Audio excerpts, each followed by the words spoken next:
Welcome to our course on understanding Einstein, the special theory of relativity. I'm Larry Lagerstrom. I'm an academic director and historian of science at Stanford University.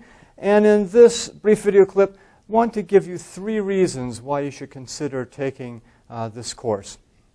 You may know that every year Time magazine chooses a person of the year. And a few years back, at the turn of the century, from the 20th century into the 21st century, they decide they should choose a person of the century. And of all the significant figures they considered for that honor, the one they ended up choosing was Albert Einstein.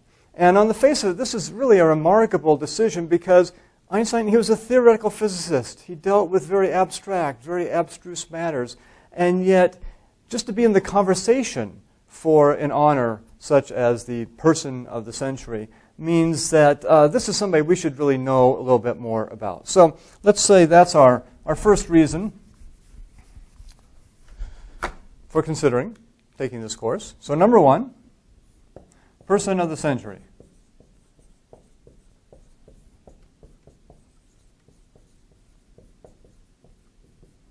Again, somebody you should know something more about.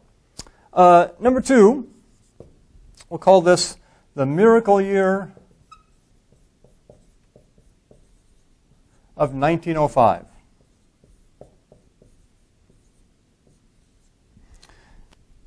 And in 1905, Einstein had maybe the greatest year any scientist has ever had. And at the time, he was only 26 years old. Of all things, he was a patent clerk at the Swiss Patent Office. He essentially was a failed academic. He graduated from university in 1900, tried to get a job as a physics assistant at a university, had failed in that, tried to get a job teaching physics, wasn't able to find a position of that even at a high school level, and therefore eventually he was able to find a job at the Swiss Patent Office. And in 1905, he published 5 papers, almost any one of which could have made his career as a physicist and his name. To give you an idea, one of those 5 papers dealt with the quantum nature of light, really introduced the idea that light maybe was more than just a wave, which was well accepted by that time, but that it had particle-like aspects to it. So really that was the paper that kicked off what later became known as the quantum revolution in physics in the 20th century. So that in itself, and it was a very controversial idea at the time and for a number of years after that as well. So that was one paper. Another paper he wrote showed that there was really convincing evidence that atoms existed. And you might say, well, people have thought about atoms for centuries, actually. But up until that time, even in the era of 1900 or so, it was debated whether these entities actually existed. We could never see them probably, and therefore, were they even proper to talk about scientifically? And he showed theoretically that there was good, solid evidence that atoms existed. And then another paper was his famous E equals mc squared paper, introducing probably the most famous equation in all of science, really.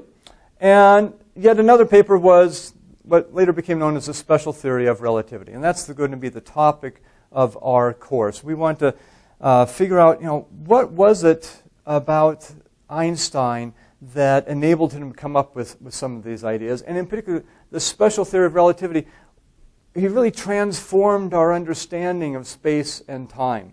That perhaps time isn't different for one person compared to another person. Just the ticking off of clocks can change.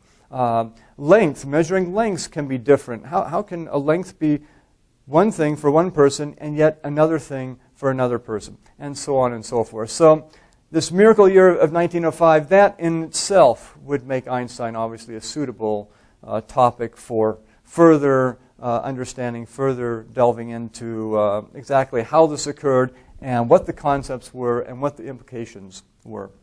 So, miracle year of 1905. At this point, too, perhaps just interject because some of you may be asking the question, well, is there any math involved here? Do I have to know any math? And the answer is actually both yes and no. In this course, we will be going into a little bit of the math of the special theory of relativity. The good news is that it's pretty much just basic algebra. But even for those of you who perhaps are very rusty with that, aren't quite sure you want to get into that. The better news, perhaps, is that we're going to have 3 approaches to the course. One approach that you can choose to take is a more quantitative approach, and that will involve math at the level of algebra, and also weekly problem sets.